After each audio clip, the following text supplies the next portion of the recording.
Dan Ibu hadirin pemirsa CNBC Indonesia, kita kembali lagi dalam acara CNBC Indonesia Food Summit 2026 yang masih bertema dengan Indonesia Food Safety Urgency Towards a New Policy Framework. Di sesi sebelumnya tadi kita sudah mendengarkan dan juga berdiskusi dalam banyak perspektif, utamanya kita sudah membahas bagaimana keamanan pangan dan implementasi kebijakannya. Dan kali ini kita akan bergeser topiknya merambah ke skala global. Dan sesi diskusi berkaitan dengan topik tersebut akan dipandu oleh rekan kami Andi Syalini. Terima kasih Dina. Selamat siang Bapak Ibu hadirin, perkenalkan saya Andi Syalini atau Sasa yang akan kembali memandu sesi diskusi pada panel di siang hari ini. Bapak Ibu dan juga pemirsa, seperti kita ketahui bahwa dinamika global hari ini menghadirkan tantangan besar bagi sistem pangan dunia. Namun di saat yang sama juga membuka ruang bagi negara-negara yang siap beradaptasi. Tentunya bagi Indonesia situasi ini menjadi ujian sekaligus peluang untuk memperkuat ketahanan pangan. Lalu bagaimana Indonesia dapat mengubah tekanan global menjadi momentum strategis untuk menciptakan sistem pangan yang lebih aman, berkelanjutan dan juga siap menghadapi berbagai gejolak di masa depan. Kita akan bahasnya bersama para narasumber yang sudah hadir pada siang hari ini. Untuk itu dengan hormat kami undang ke atas panggung staf ahli Menteri Bidang Transformasi Digital dan Hubungan Antar Lembaga Kemenkopangan, Bapak Bara Hasibuan.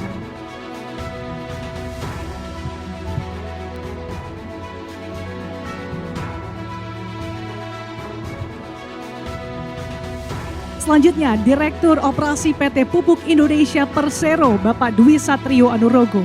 Kami persilakan.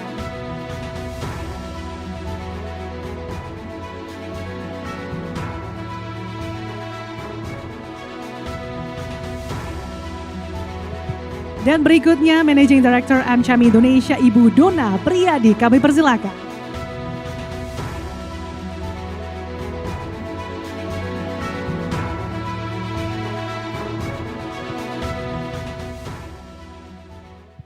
Selamat siang Ibu Dona, Pak Dwi, Pak Bara. Terima kasih pemirsa masih bersama kami di sesi siang hari ini. Tentu kalau misalkan kita berbicara soal ketidakpastian global, saya akan ke Pak Bara dulu deh. Kita belajar dari ketegangan geopolitik yang terjadi di Rusia Ukraina. Saat itu sempat mengguncang bagaimana posisi rantai pasok pangan dunia.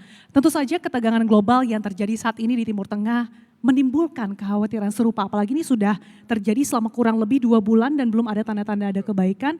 Dan sejauh ini bagaimana pandangan Kemenkopangan terhadap dampak yang terjadi pada ketahanan pangan Indonesia, Pak? Komunitas mana yang kira-kira paling terdampak?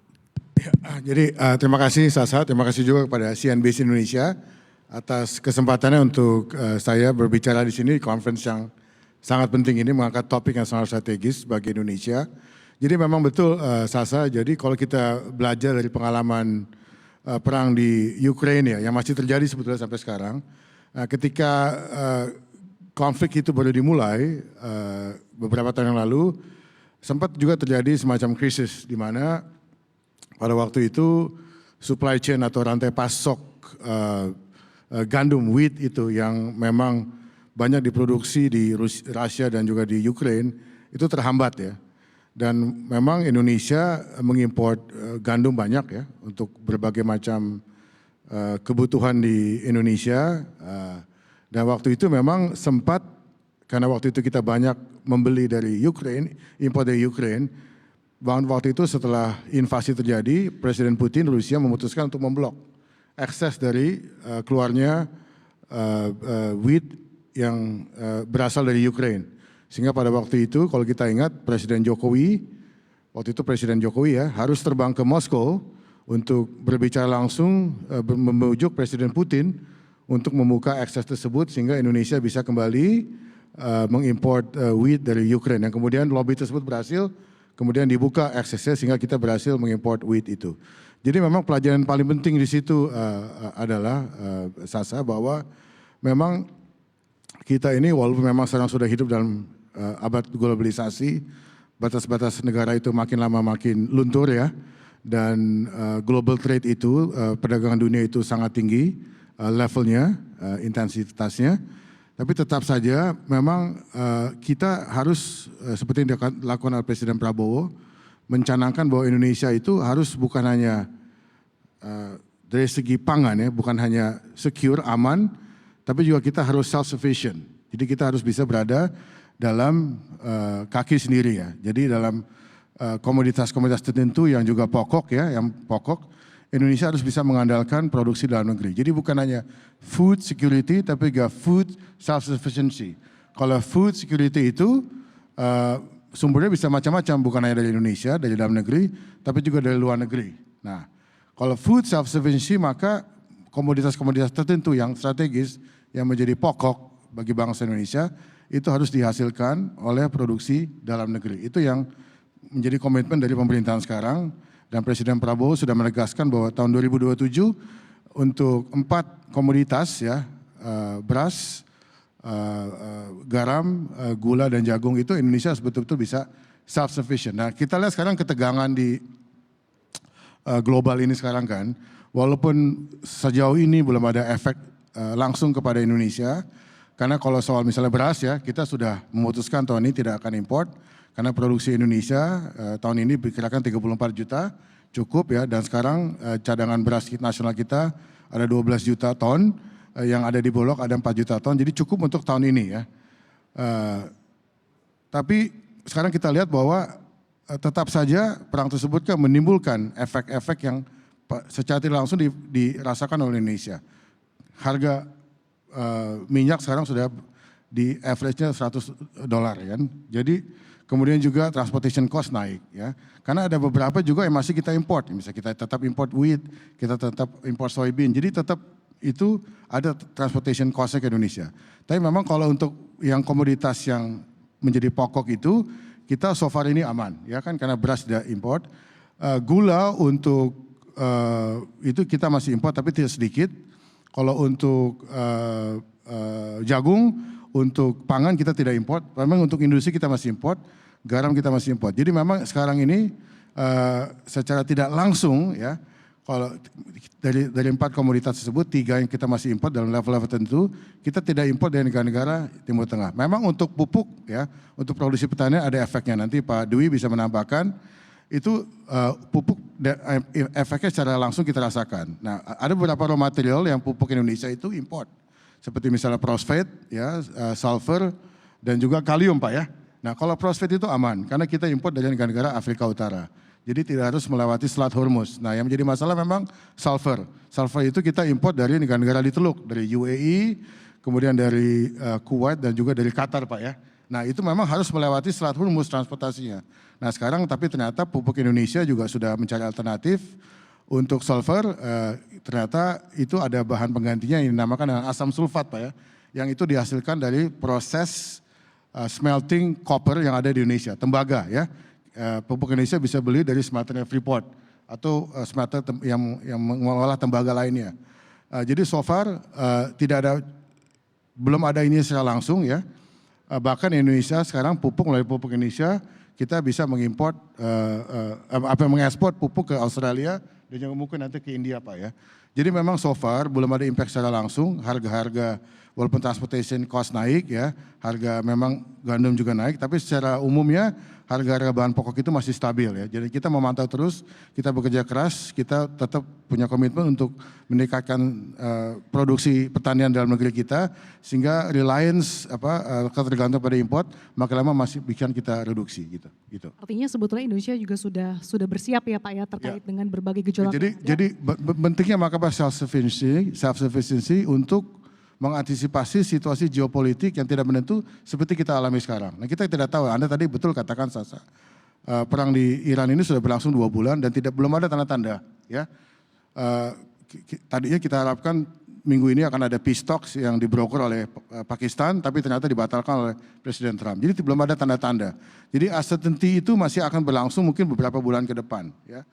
Kalau toh misalnya terjadi kedamaian, ada ceasefire, misalnya saat Hormuz kemudian juga dibuka, tapi juga takes time untuk misalnya mengembalikan produksi atau distribusi minyak seperti dulu. Sehingga harga minyak itu diperkirakan tetap $100 atau kalau turun pun sedikit untuk beberapa bulan kemudian. Jadi memang uncertainty itu memang masih sangat tinggi dan untuk itu memang dibutuhkanlah self-sufficiency. Itu bukan untuk sok-sokan, gaya-gayaan, tapi memang untuk kebutuhan Indonesia. Dan kita tidak tahu ke depan ini akan ada geopolitical conflict, tension lainnya di belahan dunia lainnya, bahkan mungkin di Asia kita tidak tahu kan. Untuk itu memang penting untuk komoditas yang pokok, staple food, staple commodities, Indonesia itu harus bisa menjadi self-reliant. Gitu. Terima kasih Pak Bara, dan tadi sudah disampaikan bahwa ketidakpastian global ini juga berdampak juga bagi pupuk Pak Dwi ya, apalagi kita tahu pupuk ini adalah salah satu variabel yang juga cukup penting dalam menentukan ketahanan pangan. Dan kita juga tahu Strait Hormuz saat ini merupakan jalur yang dilewati sekitar 25% ya Pak terkait dengan ekspor pupuk global, dan bagaimana nih Pak nasib dari salah satu bahan baku pupuk global yaitu sulfur tadi ya Pak, bagaimana dampak operasionalnya bagi pupuk Indonesia Pak Dwi? Terima kasih. Sebenarnya ya kami dari Pupuk Indonesia, kami itu total produksi kami itu 14,8 juta ton. Ini termasuk pabrik pupuk yang terbesar lah di Asia, di Southeast Asia, kemudian di Asia Pasifik dan juga Middle East ya, dan North Africa ini. Nah ini mengenai pupuk ya, kalau kita bicara mengenai ketahanan pangan ya, itu tidak akan terlepas dari pupuk. Karena 62% produktivitas tanaman itu dipengaruhi oleh pupuk. Tidak ada pupuk pasti akan turun 62%. Ini sudah apa? Ini dari hasil dari peneliti dari hasil survei dan sudah angka 62% itu memang artinya proven lah bahwa keberadaan pupuk itu harus semas ada di kondisi ketahanan pangan nasional, ketahanan pangan ya. Nah, untuk terkait dengan dinamika yang saat ini ya, kami Pupuk Indonesia ini ada 2 jenis produk kami yang besar ya, yaitu urea. Kalau sekarang kami rencana produksi kita 7,8 juta ton ya, dan NPK. Urea ini totalnya ini bahan bakunya adalah gas alam. Dan ini alhamdulillah gas alam kami dapatkan dari dalam negeri, dan ini bersyukurnya Indonesia ya, untuk pupuk khususnya ya, untuk urea khususnya lebih lagi, adalah bahwa kami rencana produksi tahun ini 7,8 juta. Nah sementara kebutuhan dalam negeri, baik subsidi maupun non-subsidi itu adalah 6,3 juta. Berarti ada space 1,5 juta ton. Nah apa pengaruhnya atau dinamika apa yang ada di saat ini ya, 30% sampai 40% itu urea yang diperdagangkan dunia itu dari Strait Hormuz. Itu hilang barangnya itu, bukan lagi harganya mahal tapi sudah tidak ada barangnya, karena kan pertama selanya sudah tidak bisa begitu saja keluar masuk, dan juga pabriknya juga mungkin ada damage, ada kerusakan di sana. Nah 1,5 juta ton allowance ekses produk pupuk Indonesia ini benar-benar kemudian menjadi rebutan dari dunia ini. Jadi kami tetap akan fokuskan untuk pemohonan dalam negeri, jadi untuk ketahanan pangan nasional, untuk pupuk urea ini menjadi perhatian kami. Namun 1,5 juta ini benar-benar menjadi ya perebutan dari dunia. Ini pupuk Indonesia dalam ini yang memegang kunci di sini. Bagaimana dengan 1,5 juta ton urea ekses dari pupuk Indonesia ini kami sudah mendapat persetujuan dari, tentunya kami tidak bisa begitu menjual begitu saja, mana yang paling mahal, mana paling tinggi harganya, kami tidak. Kami adalah state owned enterprises ya, BUMN ya, jadi kami tetap menunggu arahan. Dan saat ini kebetulan yang sudah deal adalah Australia.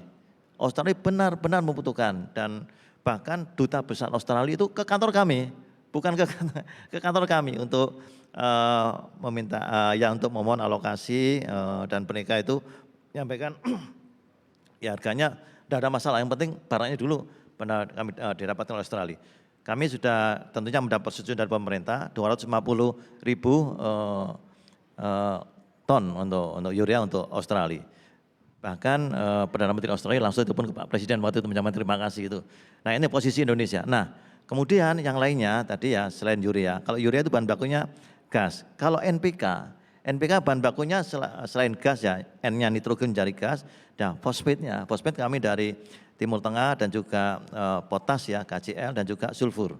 Nah total bahan baku impor padat dan cair ya, yang kami impor ya untuk kebutuhan NPK ya, itu sekitar 3 juta ton ya dari dunia itu. Nah kami dapatkan dari Timur Tengah itu 32,9% dari Timur Tengah. Timur Tengah all ya, bukan Selat Hormuz. Yang dari Selat Hormuz tadi, yang tadi Pak Bara disampaikan itu, mention itu sulfur memang. Sulfur walaupun 5%, itu kami dapatkan dari negara-negara yang ini, yang konflik yang Selat Hormuz ini. Jadi Uni Emirat Arab, Qatar, Kuwait itu ya. Jadi barang tidak ada ini. Nah ini alhamdulillah kami sudah melakukan mitigasi bahwa sulfur itu adalah bahan baku yang nanti diolah menjadi asam sulfat. Nah barulah asam sulfat itu kami gunakan sebagai bahan baku untuk proses produksi. Jadi kami punya mitigasinya. Kami kalau tidak dapat sulfur ya kami dapatkan asam sulfat. Asam sulfat ini kami sudah alhamdulillah sudah membuat perjanjian ya. Ini walaupun dalam proses tapi akan long term kontrak dengan sudah dan akan berlanjut ya dengan Freeport Indonesia dan juga Aman Mineral Indonesia. Aman Mineral itu dari Nusa Tenggara. Nah ini sedikit kami akan bisa kami turunkan ketergantungan kami terhadap sulfur. Tapi tetap kami sulfur tetap akan mencari apabila itu barang ada, kami akan ambil karena bagaimana juga ini adalah kebutuhan untuk bahan baku pupuk. Potensinya dari negara mana saja Pak? Ada banyak ini, ada beberapa yang dari memang ini dari Kanada juga ada, juga dari selain Timur Tengah, ini ada beberapa yang sudah menawarkan itu. Cuma tantangannya tadi berebutan antar negara ya Pak? Benar. Tapi kami sudah punya mau menurunkan ketergantungan kami terhadap sulfur dengan adanya asam sulfat. Itu yang ini ya. Terima kasih Pak Dwi, saya akan ke Bu Dona. Bu Dona, di tengah dinamika yang cukup kompleks saat ini, bagaimana dunia usaha mandang dari AmCham sendiri melihat dampak ketegangan geopolitik di berbagai negara bagi ketahanan pangan Indonesia? Terima kasih Mbak Sasa, terima kasih juga CNBC telah mengundang American Chamber of Commerce di Indonesia ini. Tentu saja sangat amat berpengaruh ya, tidak hanya bagi perusahaan-perusahaan Amerika di Indonesia tapi juga perusahaan-perusahaan di negara lainnya yang beroperasi di Indonesia. Sudah dijelaskan tadi oleh Pak Bara dan juga oleh Pak Dwi bahwa memang tentu saja pengaruhnya ada. Ukraine misalnya gandum gitu kan, banyak dari Ukraine. Indonesia juga mengimport gandum dari Amerika Serikat. Kemudian geopolitical tension Selat Hormuz itu tentu saja menimbulkan harga energi yang sangat amat melonjak ya, cukup melonjak. Walaupun tadi Pak Bara bilang nanti ke depannya mungkin bisa stable di situ, tapi buat pelaku bisnis itu merupakan sesuatu yang juga perlu diantisipasi dari segi biaya operasi.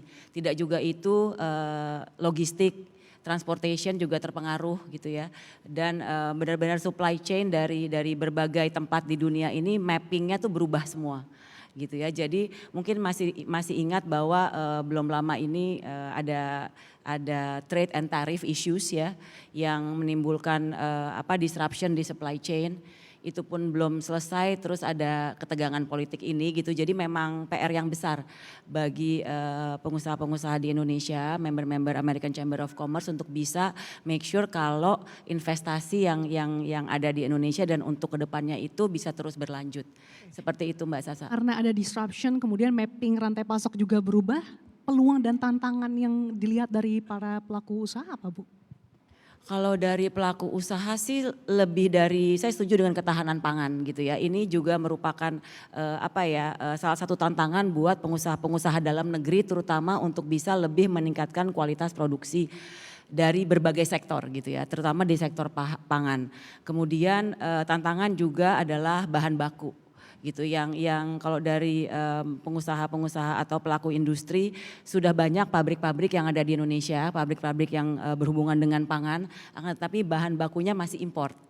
Tentu saja bahan baku ini banyak tantangannya dari segi transportasi, logistik, kemudian juga dari perizinan gitu ya. Jadi pada dasarnya pelaku bisnis itu tujuannya adalah berbisnis dan dengan yang dicari adalah kepastian dalam berusaha gitu ya. Jadi regulatory certainty gitu ya, kebijakan-kebijakan yang memang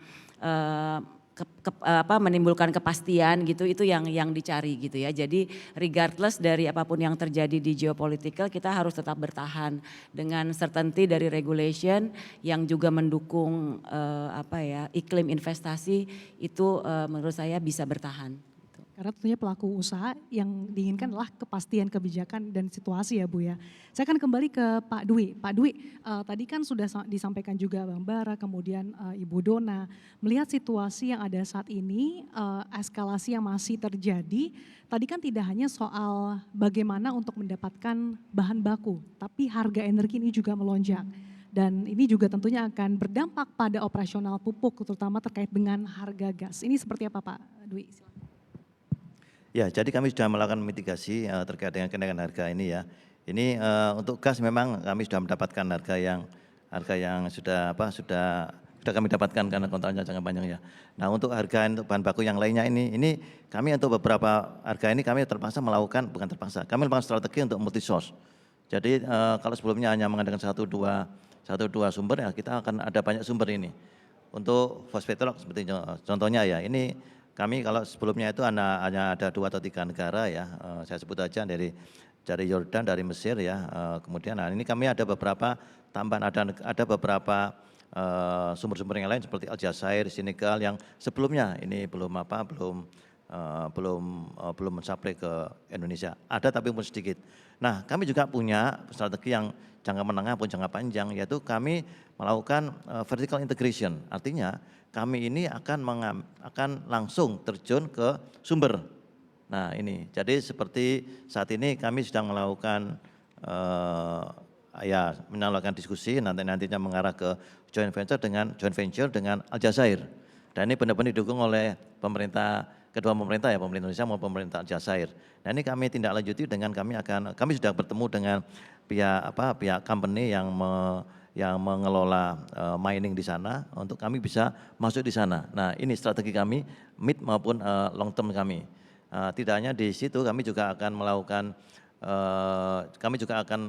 menjajaki ya untuk bisa kami kerjasama langsung ya, kerjasama operasi maupun joint venture ya untuk potas, untuk KCl, kalium chloride dengan negara Belarusia. Nah ini kebetulan pemerintah kita dan pemerintah dari Belarusia maupun dari Aljazair itu welcome atau mereka intens untuk melakukan kerjasama itu. Dan ini kalau sudah nitrogen kami dapat dari gas alam ya, phosphate kami dapatkan dari misalnya Aljazair sudah deal, maka kami akan dapat kepastian. Di samping itu kami juga sudah kerjasama dengan Jordan, dengan joint venture yang ada di Gresik itu. Kami dengan Jordan sudah kerjasama, kita tambah dengan Aljazair nanti. Kemudian untuk supply potas kami penjajakan dan ini akan kerjasama dengan Belarusia. Dan juga kami multi source, artinya kami melakukan share dan juga deal dengan sumber-sumber yang lain. Itu yang sudah kami lakukan. Ya. Tapi meskipun mitigasi telah dilakukan tadi dengan berbagai kerjasama, tapi juga ada kekhawatiran harga pupuk subsidi nih Pak. Bagaimana pupuk juga memastikan bahwa harga pupuk subsidi di tingkat petani ini bisa tetap stabil? Alhamdulillah tanggal 22 Oktober tahun 2025 pemerintah ini benar-benar ini kita harus berterima kasih kepada pemerintah ini ya, telah menurunkan harga pupuk 20%, 22 Oktober tahun 2025. Dan harga tersebut sampai sekarang masih tetap tidak ada kenaikan. Ini benar-benar pemerintah, kita harus berterima kasih kepada pemerintah yang mengambil keputusan dan kebijakan yang sangat, kalau pandangan kami adalah sangat tepat ya, karena benar-benar pupuk sudah terjangkau, tidak naik ini. Dan ini dengan adanya harga pupuk subsidi ya, khususnya ya subsidi yang kami subsidi untuk pangan yang banyak ini, atau ada 10 komoditi ya. Nah ini subsidi ini terjangkau, kemudian kita tahu harga beras juga sudah ada standarnya. Ini yang menjadikan animo dari petani khususnya untuk tanaman pangan ya, untuk padi ya, itu luar biasa. Sehingga sekarang ini kami malah kalau sebelumnya itu April, Mei, setelah Oktober, Maret itu permintaan turun, sekarang naik terus ini. Jadi sebagai gambaran sampai dengan kemarin tanggal 26 April ya, kami real time ini memonitor serapan pupuk subsidi nasional ya. Ini untuk tahun 2026 tahun ini sudah lewat 3 juta ton sampai dengan hari kemarin.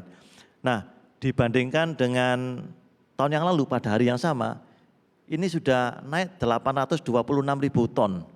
Artinya sudah kenaikan luar biasa ini pada jangka yang sama. Ini belum tengah tahun ini. Nah, artinya apa? Artinya kita bersyukur pemerintah sudah menetapkan harga eceran tertinggi pupuk subsidi itu tidak naik, tetap sama seperti sudah turun ya, kalau tahun lalu turun yang 20% tahun 2025 itu, sampai sekarang tidak naik yang harga turun itu. Gitu. Terima kasih Pak Dwi, saya akan kembali ke Bang Bara. Pak Bara, meskipun berbagai mitigasi tengah dilakukan begitu Pak, tapi apa dampak jangka menengahnya bagi Indonesia kalau misalkan ternyata eskalasi geopolitik di Timur Tengah khususnya tadi Selat Hormuz ini masih ditutup dalam jangka waktu yang belum ditentukan? Dampak yang paling serius ya tentu saja di soal energi ya. Jadi kalau ketegangan ini belum ada solusinya dan tidak ada peace misalnya beberapa bulan ke depan, maka tentu masalahnya kan sekarang 20% dari pasokan minyak dunia itu melewati 20-25% melewati Selat Hormuz. Kalau itu tidak bisa dipecahkan, maka tentu saja harga minyak ya supply akan terus rendah ya. Makanya harga akan terus tinggi. Nah itu yang memang pemerintah terus mengamati soal itu ya. Itu adalah impact yang secara langsung akan dialami oleh Indonesia. Walaupun minyak yang kita beli, kita tidak tergantung dari yang dilalui di Selat Hormuz, kita bisa mencari alternatif lain ya. Bahkan dari Amerika pun kita sedang membicarakan kemungkinan untuk import crude oil dari Amerika. Jadi tapi tentu saja kalau harga itu tinggi terus kan itu akan berakibat pada beban kita di APBN ya. Beban subsidi APBN akan makin lama makin tinggi.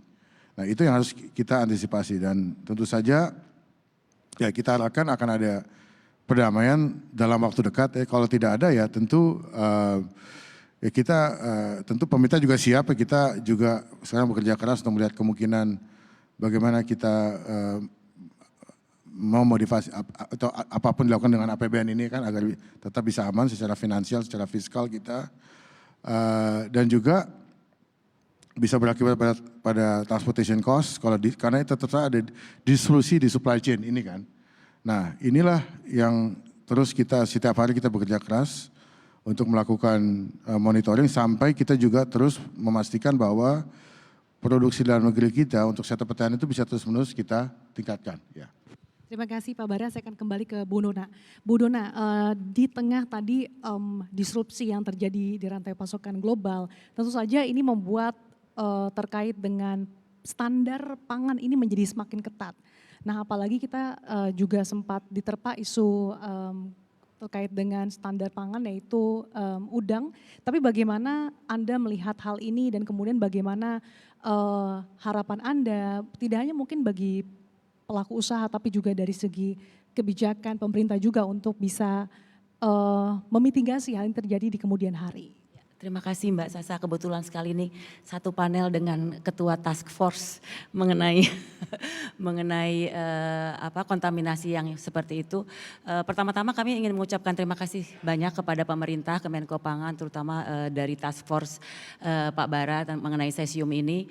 Karena masalahnya langsung ditangani dengan sangat serius gitu ya oleh Task Force ini sehingga diharapkan hal-hal seperti ini tidak terjadi lagi karena quality dan standard itu sangat sangat berpengaruh terhadap reputasi gitu ya. Jadi produk perikanan Indonesia dan juga produk-produk yang lain komoditi Indonesia sangat amat ditunggu-tunggulah kualitas yang sesuai dengan kualitas dan standar yang benar-benar sesuai gitu ya. Jadi memang semoga kejadian kemarin ini bisa dijadikan pembelajaran buat kita semua untuk bisa lebih hati-hati lagi dalam mengekspor tidak hanya ke Amerika tapi juga ke negara-negara yang lainnya gitu ya. Jadi kami juga sangat berterima kasih sekali karena memang dari berbagai berbagai masalah yang terjadi terutama di dalam quality dan juga pasokan dan sebagainya, pelaku usaha diberi ruang untuk berdiskusi dengan pemerintah terutama dalam hal ini adalah Kemenko Pangan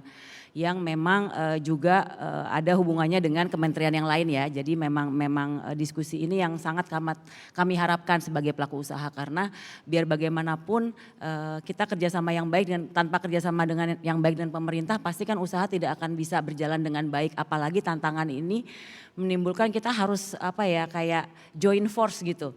Kayak bersama-sama untuk bisa coexist sama-sama mencapai win-win solution sehingga masyarakat Indonesia tidak mengalami kekurangan dalam apapun pangan itu gitu ya. Jadi itulah yang sangat kami harapkan sebagai pelaku usaha untuk tetap bisa berdialog dengan pemerintah untuk mencari solusi-solusi yang terbaik.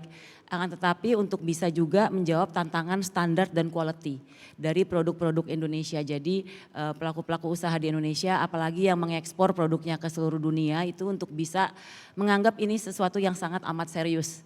Karena kompetisi makin susah, kompetisi makin tight ya, makin fierce. Jadi negara-negara lain juga berlomba-lomba untuk bisa meningkatkan quality dan standar dari komoditas masing-masing negara.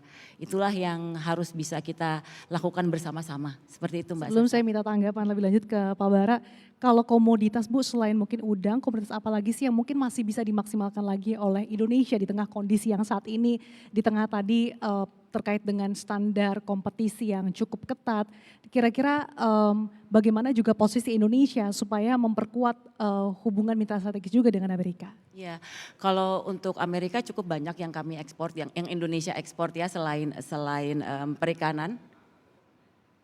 Mohon izin. Oke, selain perikanan kita juga mengekspor produk-produk olahan kelapa sawit, kemudian kakao ya ke Amerika Serikat dan juga produk-produk lainnya. Jadi memang sebenarnya sih kopi Indonesia juga cukup disukai gitu ya di not only di Amerika tapi juga di negara lain. Jadi standar dan quality yang harus bisa dipertahankan sehingga kita bisa menambah komoditas lain yang bisa diekspor ke Amerika Serikat. Standar dan quality itu harus dijaga supaya bisa meningkatkan daya saing produk-produk Indonesia di kancah global utamanya di Amerika Serikat ya Bu Dona. Saya akan ke Pak Bara. Pak Bara silakan ditambahkan terkait dengan tadi komoditas Indonesia terutama udang tadi sempat menghadapi isu di pasar internasional. Tapi bagaimana Indonesia memastikan bahwa di tengah kondisi yang saat ini semakin ketat aturannya Indonesia bisa cukup bersaing Pak? Ya, memang dari kasus kontaminasi cesium 137 kita belajar banyak ya. Jadi sebetulnya masalah kontaminasi itu sumbernya bukan dari proses pengolahan udang. Jadi memang waktu itu udang kita yang kita ekspor ke Amerika Serikat. Nah, by the way kita itu adalah supplier ketiga terbesar ya soal udang ke Amerika Serikat. Jadi kita cukup bangga di bawah India dan nomor 2 Vietnam, nomor 3 Indonesia. Nah, waktu itu tahun lalu kira-kira bulan Juni udang yang kita ekspor itu ada satu kontainer yang ditemukan mengandung kontaminasi cesium 137. Tentu saja ketika kita diberikan notifikasi resmi oleh pemerintah Indonesia, oleh pemerintah Amerika Serikat melalui Food and Drug Administration, kita kaget ya, kok bisa udang kita mengandung kontaminasi cesium 137. Nah, cesium 137 itu adalah semacam zat radioklida ya, nuklir yang dipakai untuk senjata nuklir, juga untuk nuclear power plants, pembangkit nuklir gitu. Nah, yang dua-duanya kita tidak punya senjata nuklir, kita tidak punya pembangkit nuklir juga di Indonesia, belum ada, walaupun sudah ada Kepres yang memperbolehkan kita membangun power plant nuklir, tapi belum ada pada saat ini. Kemudian setelah ditelusuri, ternyata sumbernya itu adalah pengolahan atau smelting process dari metal scrap yang dibuat untuk bahan untuk steel, untuk besi. Yang ternyata metal scrap itu mengandung cesium 137, karena pada waktu diproses itu, ya di smelting itu, dia menguap, kemudian dibawa ke udara yang sampai kepada pabrik pengolahan udang itu yang lokasinya hanya 2 km dari pabrik smelter itu yang ada di kawasan industri Cikande, dua-duanya ada di situ. Dan kita belajar banyak, ternyata memang di situ ada kelemahan memang Indonesia. Ternyata proses pengolahan industri berat bisa ada efeknya terhadap food safety ya. Dalam hal ini adalah produk udang.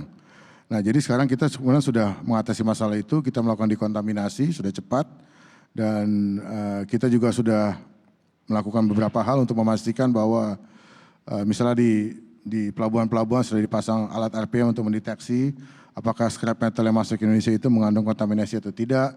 Kita pastikan juga sekarang inspeksi lebih ketat pada fasilitas-fasilitas smelting yang menggunakan scrap metal gitu ya. Jadi semua kita lakukan. Dan sekarang itu karena kita sudah bergerak cepat, kita melakukan mitigasi dan melakukan dekontaminasi ya. Sekarang ekspor udang ke Amerika Serikat sudah pulih kembali, walaupun belum 100%, karena masih ada restrictions ya. Karena sekarang ekspor udang Indonesia bisa harus melalui certification process yang dilakukan oleh BPOM, dibantu oleh Bapeten dan juga oleh BRIN. Ya. Jadi sudah kita resume kembali dan sudah ada ribuan kontainer yang kita kirim ke Amerika Serikat ya, udang, yang semuanya itu bisa dipastikan bersih dari kontaminasi. Jadi itu adalah pelajaran penting bagi kita bahwa ternyata supply chain makanan itu juga berkaitan dengan industri lainnya yang tidak ada kaitan dengan makanan begitu. Nah ini adalah pelajaran penting bagi Indonesia, yang penting kita melakukan hal-hal yang cukup cepat, fundamental untuk melakukan perubahan, memastikan bahwa memang proses produksi makanan Indonesia itu bersih ya dari kontaminasi seperti ini maupun kontaminasi zat-zat lainnya. Gitu, terima kasih Pak Bara atas penjelasannya. Saya akan kembali ke Pak Dwi. Terkait dengan pupuk tadi, di sebelumnya Anda sudah sampaikan bahwa sejauh ini Indonesia akan mengekspor pupuk urea ya Pak ya, ke Australia 250.000 ton. Dan bahkan sejumlah negara lain juga sudah menyatakan minatnya ya Pak ya. Sejauh ini prosesnya seperti apa? Kemudian bagaimana pupuk Indonesia memastikan untuk menjaga keseimbangan antara kebutuhan ekspor, tapi di satu sisi juga bisa mengamankan kebutuhan dalam negeri? Ya, terima kasih. Jadi kami punya pabrik yang operasi saat ini alhamdulillah operasi normal karena bahan baku dari gas ya, tidak terinterupsi adanya dinamika global ya. Kami operasi produksi dan kami estimasikan produksi kami untuk urea itu 7,8 juta. Nah kami sudah menghitung untuk kebutuhan dalam negeri baik subsidi maupun non subsidi itu sekitar 6,3 juta. Sehingga masih ada allowance ya 1,5 juta. Memang 1,5 juta ton ini tidak dalam arti kata barangnya ada. Enggak, kan ini kan berjalan terus ya. Ini kami produksi terus ya sampai akhir tahun. Kumulatif ada allowance, ada space 1,5 juta ton. Ini mekanismenya ini karena kami adalah BUMN ya, state owned enterprise ya. Kami tetap tentunya meminta arahan kepada Kementerian lembaga terkait sampai ke Presiden ya, sampai kemarin itu kenapa kok 250.000 ton ke Australia itu sudah kami laksanakan ya di bulan ini ya, bulan Mei ya. Ini karena sudah ada persetujuan dari pemerintah untuk meyakinkan bahwa kebutuhan dalam negeri itu tercukupi untuk urea. Nah ini memang ada beberapa negara yang sudah menghubungi kami langsung ini dari Kementerian Pertanian dari India, ini langsung dengan kami. Kemudian beberapa negara lain seperti Brasilia, kemudian ada beberapa negara lain ya. Nah, kami tetap kami akan menyampaikan bahwa mekanisme adalah G2G dulu, G2G. Nah, setelah G2G baru kami akan melaksanakan secara B2B. Jadi kami tidak ambil kesempatan kemudian kami jual mana yang apa, tapi kami tetap adalah menunggu ya kami, karena mekanisme adalah kami adalah state owned enterprise, kami adalah BUMN, maka kami juga mematuhi ketentuan di BUMN, demikian. Baik, terima kasih Pak Dwi. Dan ini alhamdulillah ini kan dalam kondisi global yang ya seperti ini ya, ini Indonesia ini insya Allah untuk kebutuhan pupuk dalam negeri bisa tercukupi, artinya ketahanan pangan bisa kami support ya. Dan ini adalah wujud dari kontribusi Indonesia untuk global. Untuk sebenarnya kita ketahui ya, untuk pangan atau ketahanan pangan itu adalah bukan permasalahan negara kita, tapi adalah permasalahan global. Ini adalah esensi dari kehidupan kita, dan ini waktunya Indonesia ini berperan di dalam ketahanan pangan, tidak hanya dalam negeri tapi juga di regional dan juga bahkan di global. Demikian.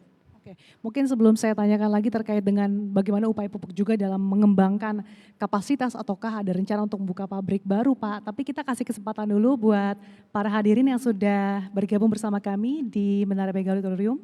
Kami silakan yang ingin bertanya silakan angkat tangan, sebutkan nama, asal institusi dan juga pertanyaannya ditujukan untuk siapa, silakan.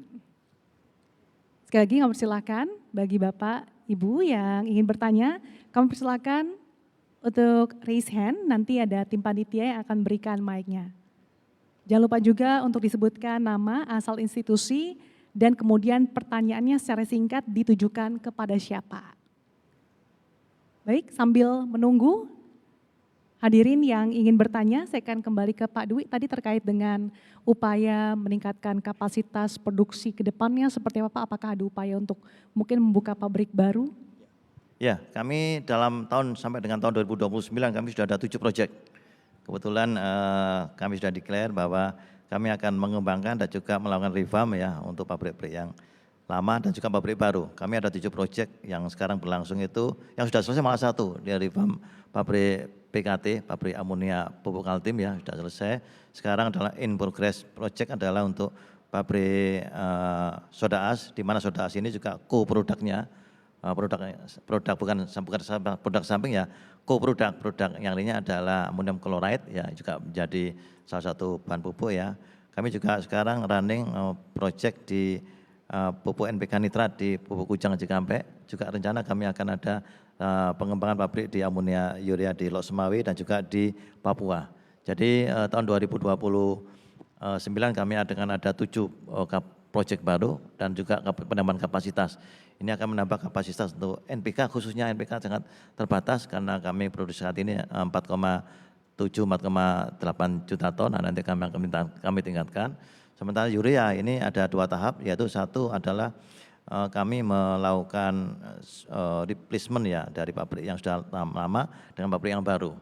Namun dengan kondisi saat ini ya, saat ini sebagai informasi saja, seharusnya pabrik kami yang di Palembang itu ada 1 yang kami stop operasi karena sudah terlalu tua lah sehingga kurang efisien ya. Namun dengan kondisi saat ini kami tetap operasikan, ini artinya dinamis, ini ada perencanaan dinamis. Tapi yang jelas kami sudah running 7 proyek untuk pengembangan, untuk peningkatan kapasitas, dan nantinya kami juga akan support untuk kebutuhan metanol. Nah ini kami akan juga menyiapkan 2 proyek pabrik apabila gas dan juga tentunya keekonomian atau harga gasnya itu sudah disepakati dan masuk dalam keekonomian kami akan running ini untuk 2 pabrik metanol. Target rampungnya tahun berapa Pak? Untuk 7 pabrik yang kami sebutkan itu sudah 2029 sudah selesai semua. Ya sementara metanol ini mungkin baru perlu waktu lah ini ya, sekitar ya kalau pabrik begitu kita kick off meeting dengan kontraktor itu sekitar 40 bulan itu. Nah sebelum itu kan perlu kami harus siapkan deal mengenai harga gas, ketersediaan gas dan yang lainnya. Itu plus nanti pada saat konstruksi sekitar 33 sampai 40 bulan. Gitu, ya. Terima kasih Pak Dwi. Saya akan kembali ke Ibu Dona. Ibu Dona tadi di tengah persaingan yang ketat, sejauh mana mungkin dari segi kebijakan, kemudian insentif sudah betul-betul mendukung keberlangsungan dunia usaha Bu? Masih banyak yang bisa diperbaiki sih gitu ya dari segi mendukung dunia usaha. Pada dasarnya pelaku usaha itu seperti tadi sudah disebutkan, mereka perlu kepastian hukum, kepastian regulasi dan juga kebijakan-kebijakan yang mendukung pelaku usaha. Itu yang harus diupayakan bersama gitu ya. Seperti tadi saya sebutkan, dialog-dialog dan juga percakapan yang positif harus terus dilakukan supaya tambah banyak lah investor-investor yang berusaha di Indonesia gitu. Jadi memang seperti kita ketahui Indonesia adalah salah satu market yang sangat besar yang tidak bisa dan tidak boleh ya investor itu menutup mata gitu ya, karena memang dari segi populasi juga kita sangat besar 280 juta dan terus tumbuh gitu ya, dan itu kita adalah growing market, dan dari segi political stability juga kita secara generally kita quite stable gitu ya politically, sehingga memang invest untuk di Indonesia ini memang tetap menjadi sesuatu yang sangat amat menarik gitu. Akan tetapi kami ingin mengingatkan juga kepada pemerintah dan juga stakeholder untuk tidak take it for granted gitu, karena yang bisa membeli atau menggunakan produk-produk dengan quality juga harus bangsa yang berkualitas gitu ya. Jadi education, pendidikan juga harus diutamakan, kemudian kesejahteraan masyarakat gitu ya, itu juga harus diutamakan, tidak hanya dari segi usahanya tetapi juga marketnya yang harus di-upgrade juga gitu. Jadi itu yang yang kami sebagai pelaku usaha mengharapkan supaya bisa terus ditingkatkan oleh Indonesia bersama-sama dengan para pelaku usaha. Kami di MCM sangat amat mendukung pemerintah Indonesia untuk bisa mengupayakan sehingga kemudahan untuk berinvestasi itu bisa terus ditingkatkan sehingga bisa mencapai win-win solution tidak hanya bagi pelaku usaha tapi juga bagi masyarakat Indonesia pada umumnya. Begitu Mbak Sasa. Oke, jadi dari segi marketnya juga tadi yang sedang growing ini juga harus ditingkatkan lagi dari potensinya dan juga ditambah didukung kepastian regulasi dari pemerintah. Saya akan kembali ke Pak Bara. Pak Bara, tentunya di momen ini transformasi sistem ketahanan pangan ini sangat diperlukan ya Pak ya, karena tadi kita di awal sudah berbicara bahwa ketidakpastian geopolitik global ini mungkin akan kita hadapi, mungkin di tahun depan atau beberapa tahun lagi. Nah ini sistem apa nih Pak yang mungkin juga menjadi pelajaran bagi pemerintah dari hulu hingga hilir ya Pak? Ya, jadi saya juga ingin memberikan apresiasi kepada Ibu Donna Priadi yang memimpin American Chamber of Commerce di Indonesia. Jadi clients atau membersnya MCM di Indonesia itu adalah perusahaan-perusahaan Amerika yang berinvestasi di Indonesia. Pemerintah Indonesia sadar bahwa kalau kita ingin menumbuhkan ekonomi, kalau kita juga khusus sektor pangan ingin menciptakan self-sufficiency, swasembada, kita memerlukan partnership yang kuat dengan the private sector. Juga dengan para investor dari luar yang beroperasi di Indonesia. Kontribusi mereka sangat besar sekali. Dan kita tidak mungkin misalnya menciptakan swasembada tanpa ada contribution dan partnership dari mereka. Dan Amerika itu terkenal dengan teknologinya, khusus juga di bidang di sektor agriculture. Jadi kita ingin meningkatkan partnership dengan pihak MCM, kita untuk bisa menciptakan self-sufficiency, tentu kuncinya adalah kita harus meningkatkan produksi, memboost production, kuncinya kita harus memperkenalkan teknologi di Indonesia. Di sini ada kawan saya juga Didit dari Bayer ya, perusahaan Jerman yang juga sudah mengintroduksi teknologi khususnya dalam produksi jagung di Indonesia. Mereka ada proyek di beberapa provinsi juga, salah satu di NTB yang saya pernah kunjungi. Nah perusahaan-perusahaan seperti ini harus kita berikan asistensi, kita berikan dukungan terus. Jadi kami di Kemenko Pangan sangat terbuka pada pihak MCM maupun Chamber of Commerce lainnya dari negara-negara lainnya untuk kita harus bisa bekerjasama, apalagi di dunia yang sudah sangat globalized, sangat terintegrated. Indonesia juga bagian dari the global economy, dari bagian dari global supply chain. Maka transformasi ekonomi itu tidak bisa kita lakukan sendiri. Kita harus mendapatkan dukungan bukan hanya dari BUMN tapi juga dari perusahaan-perusahaan asing beroperasi di Indonesia. Mereka itu kontribusi besar, mereka menciptakan lapangan pekerjaan, mereka bisa mengadakan transfer of knowledge, transfer of technology. Jadi ini yang harus kita dorong semua. Dan tentu saja saya juga tahu bahwa memang masih banyak masalah Indonesia harus kita perbaiki, dan tentu saja kerja keras Ibu Donna meyakinkan agar membersnya itu tidak memindahkan fasilitasnya ke negara lain. Karena ini betul seperti kata Ibu Donna, competition itu sangat fierce. Bukan kompetisi secara global tapi secara regional. Ya, di ASEAN sendiri kita berkompetisi dengan Vietnam, dengan Malaysia, dengan Thailand, ya. Negara tiga itu juga sangat berlomba. Kita semua berlomba untuk mendatangkan investasi. Kalau kita tidak memastikan bahwa kita ada kepastian hukum, kita ada certainty, ya, maka itu semua pada akibatnya sekarang mereka gampang sekali untuk memindahkan fasilitasnya dan itu sudah terjadi. Nah itu kami mengerti sekali. Untuk itu maka memang kami sangat terbuka kalau ada juga wakil dari private sector di sini, kami sangat terbuka dengan partnership dengan private sector. Gitu Sasa. Baik, terima kasih. Tentunya tadi sebagai mitra strategis ini juga hubungannya harus dijaga ya, tidak hanya Amerika tapi juga dengan negara-negara, apalagi potensi Indonesia cukup besar ya Pak Bara ya. Kita harus mempermudah, misalnya mereka ada kebutuhan juga untuk ada beberapa misalnya bahan raw material untuk produksi misalnya. Mereka harus mengimpor garam yang khusus untuk industri misalnya. Ya kita harus memfasilitasi gitu, kita jangan menghambat. Nah itu adalah komitmen dari pemerintah Indonesia. Jangan sampai hal-hal kecil itu. Pak Bara, dari segi birokrasi, sejauh pemerintah juga sudah memberikan karpet merah yang juga mendukung iklim bisnis para. Sudah, jadi apalagi kita di Kemenko Pangan kan, untuk misalnya untuk bahan-bahan strategis misalnya untuk industri pangan kan ada di kita semua, kita mau koordinasi. Kami sudah katakan kalau ada masalah maka silakan datang ke kami akan bantu, kami ada fasilitasi ya. Maka saya juga mengerti bahwa memang hal-hal day to day itu di Indonesia itu masih hal-hal yang complicated. Nah itu semua adalah kerja keras kita untuk membuat bagaimana semua itu kita buat lebih simple. Ya, lebih kita ini semua di sini kita harus serve gitu. Kita menganggap mereka sebagai partner.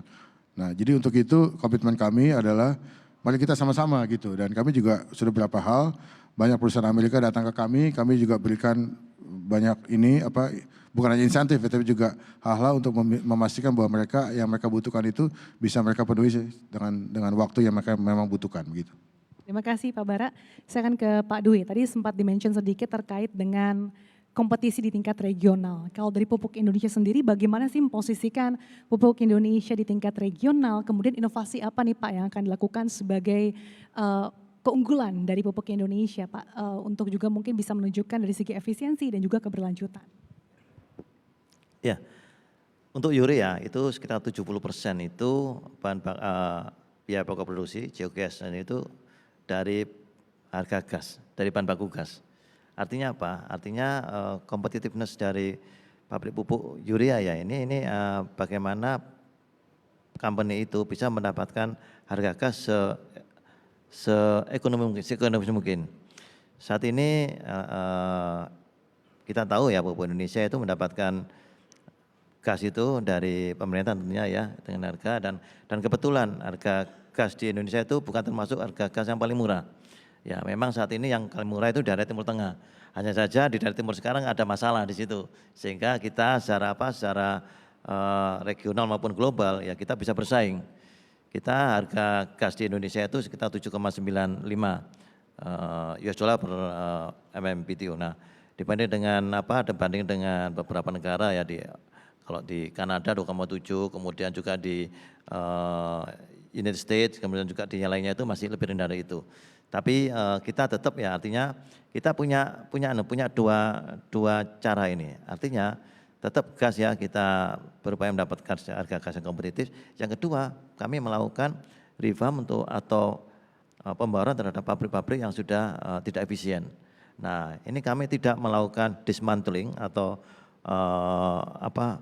dirobohkan atau kemudian diganti baru enggak. Ini kami pabrik yang ada, ini kami lakukan revamping. Artinya beberapa peralatan-peralatan yang vital di situ, kemudian bisa menurunkan energi. Nah kami lakukan penggantian di situ. Itu kami lakukan seperti pada saat kami melakukan revamping di pabrik pupuk Kaltim yang barusan saja selesai. Ini bisa menurunkan biaya pokok produksi karena kami konsumsi gas secara total itu akan turun. Ini penting ini karena 70% tadi saya katakan 70% itu dari gas. Kemudian untuk NPK ini kami melakukan tidak hanya multi source untuk sumber bahan baku ya, tapi kami juga melakukan substitusi bahan-bahan yang bisa menggantikan bahan-bahan yang ada. Nah ini kami sudah melakukan ya substitusi amonium sulfit dengan amonium chloride ya dengan harga yang lebih murah. Kemudian juga tadi saya sampaikan ya kalau sulfurnya mahal kita ambil dari asam sulfat. Nah, dan kebetulan ini di Pupuk Indonesia sendiri juga punya proses. Jadi Pupuk Indonesia itu adalah proses owner untuk pupuk NPK. Jadi untuk teknologi proses NPK, pupuk NPK itu Pupuk Indonesia punya license sendiri. Jadi udah bisa tidak hanya mendirikan kemudian oleh kontraktor asing atau enggak, ini bisa mendirikan sendiri. Swakelola bisa dilakukan oleh Pupuk Indonesia sehingga kami melakukan beberapa rencana pengembangan di mana kami lakukan secara swakelola dan ini sudah dilakukan juga di beberapa anak perusahaan kami. Itu. Terima kasih Pak Dwi atas penjelasannya. Saya akan kembali ke Bu Dona. Bu Dona tadi sudah dibahas juga bagaimana pelaku usaha melihat Indonesia sebagai negara yang cukup prospektif. Nah tapi dalam hal sektor pangan dan agribisnis kira-kira program apa sih Bu yang cukup menarik untuk dimaksimalkan kerjasamanya mungkin dibandingkan dengan negara-negara kawasan lain di regional? Kalau di sektor pangan sebenarnya Indonesia ini sangat mempunyai natural resources yang sangat amat banyak, bisa dibandingkan lebih dari negara-negara di regional di sekitar Southeast Asia ini gitu. Jadi memang harus banyak yang mesti bisa di upgrade teknologinya gitu ya dari segi produksi, dari segi ketahanan dan dari segi kualitas dari bahan-bahan pangan kita sendiri gitu. Itu yang menurut kami memang perlu di-upgrade gitu ya dari segi teknologinya. Jadi tidak hanya traditional farming lagi gitu ya, tapi menjadi benar-benar berinovasi sehingga tidak ketinggalan dengan negara-negara yang lain gitu. Karena memang ekspornya juga cukup baik dari zaman dahulu kala, rempah-rempah kita juga sudah sampai di Eropa gitu ya. Jadi itu juga bisa menjadikan salah satu usaha untuk bisa lebih memajukan produk-produk komoditi Indonesia gitu ya. Obat-obatan tradisional contohnya. Jamu-jamu dari Indonesia ini harusnya bisa lebih dikembangkan lagi dan diekspor kemana-mana gitu ya. Obat tradisional, tanaman tradisional selain dari bahan pangan yang lain. Jadi sebenarnya kesempatan itu banyak sekali ya Mbak Sasa. Akan tetapi diperlukan seperti tadi Pak Bara ya sampaikan kerjasama gitu ya dari semua pihak karena memang untuk memajukan tadi kebetulan kami juga sempat berdiskusi di ruang tunggu bahwa kemajuan itu perlu teknologi itu perlu investasi gitu ya.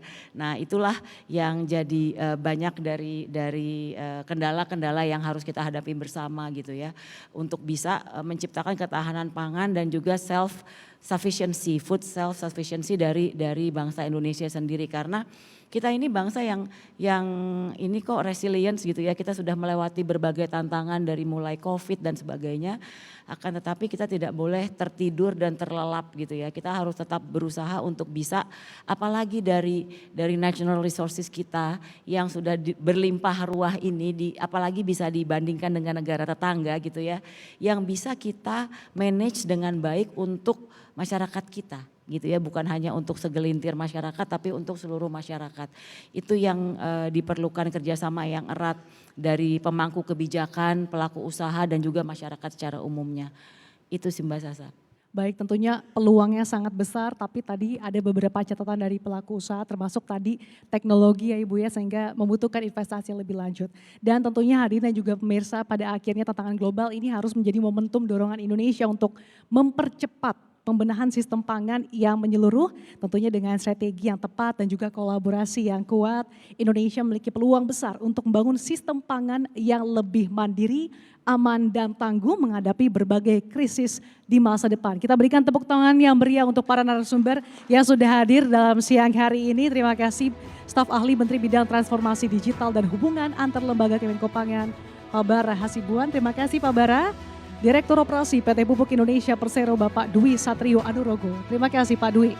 Dan juga Managing Director MCAM Indonesia Ibu Dona Priadi. Thank you Bu Dona.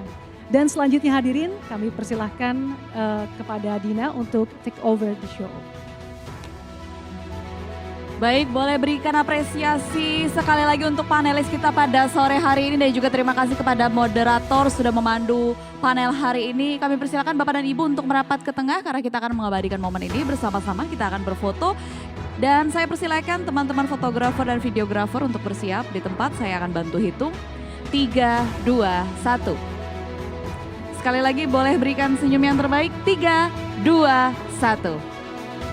Baik, sekali lagi berikan tepuk tangan yang meriah untuk para panelis pada sesi sore hari ini. Kami persilakan Bapak dan Ibu dan juga moderator untuk kembali ke tempat duduk masing-masing. Terima kasih Bapak dan Ibu.